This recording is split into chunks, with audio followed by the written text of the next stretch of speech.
ரொம்ப டயர்டா இருக்கு. இயற்கையான டேட்ஸ், பாதாம், பிஸ்தா, கேஷு அண்ட் ஹனி கொண்டு தயாரிக்கப்பட்ட லயன் டேட் நட் பைட்ஸ். இனிமே கண்ணை மூடிட்டு கடலை எண்ணெய் வாங்கலாம்.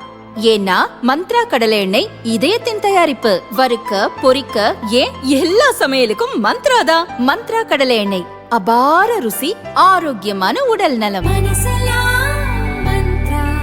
திரிணாமுல் காங்கிரசுக்கு தேர்தல் திட்டங்களை தயாரித்து வழங்குவது, பிரச்சார உத்திகளை வகுப்பது, வேட்பாளர்கள் எப்படிப்பட்டவர்கள் என்பதை ஆராய்வது உட்பட மம்தாவுக்கு தேவையான அனைத்து உதவிகளையும் செய்வது ஐபாக் என்ற தேர்தல் ஆலோசனை நிறுவனம்தான்.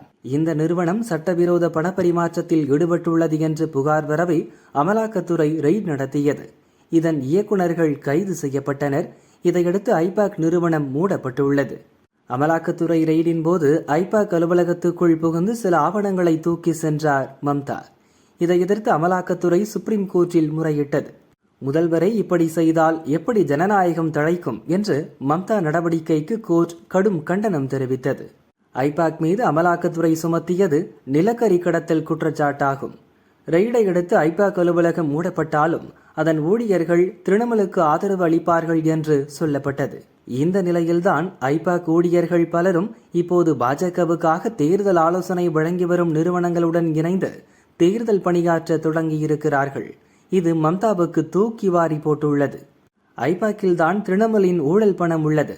அதன் மூலமாகத்தான் தேர்தலுக்கான செலவுகள் மேற்கொள்ளப்படுகின்றன என்று ஒரு பேச்சும் உள்ளது. இப்படி ஒரு சூழலில் ஐபாக் ஊழியர்கள் பலரும் பாஜக சார்பு அமைப்புகளுக்கு சென்று விட்டதால் திரிணாமுல் விவகாரங்களை அவர்கள் போட்டு கொடுத்து விடுவர் என்று பதறுகிறாராம் மம்தா.